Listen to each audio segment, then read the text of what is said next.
కేవలం లవంగాలను వినియోగించి మీ పిప్పి పంటి సమస్య నుంచి బయటపడవచ్చు. జై శ్రీరామ్. అందరికీ నమస్కారము. నేను ప్రదీప్ వానపల్లి.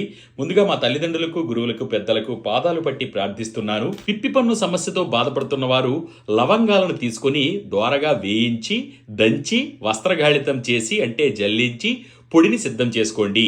ఈ పొడిని మీకు పిప్పి పంటి సమస్య లేదంటే పంటి నొప్పి ఎక్కువగా ఉండేటప్పుడు కొంచెం లవంగా పొడిని దూది తీసుకొని దానికి అద్ది ఎక్కడైతే మీకు పిప్పి పని సమస్య ఉందో ఆ పంటిలో పెట్టండి. కొద్దిసేపటికే అందులో ఉండేటువంటి ఇన్ఫెక్షన్ అంతా కూడా మెల్లమెల్లగా తగ్గడం, పురుగులు లాంటివి ఏమైనా ఉంటే కూడా బయటికి వచ్చేయడం కూడా జరుగుతుంది. మరి పిప్పి పంటి సమస్యతో బాధపడేవారు తప్పకుండా ఈ చిట్కాని మీ స్నేహితులతో పంచుకోండి. 10 మందితో ఈ విషయాన్ని షేర్ చేసుకుందాం. ఆరోగ్యంగా జీవిద్దాం. ఇటువంటి విలువైన సులువైన వీడియోల కోసం ఫేస్బుక్, ఇన్స్టాగ్రామ్, యూట్యూబ్లలో డాక్టర్ ప్రదీప్ వానపల్లి పేజీని ఫాలో అవుతూ ఉండండి. సర్వే జనా సుఖినో భవంతు. సర్వే సుజనా సుఖినో భవంతు. ధన్యవాదాలు.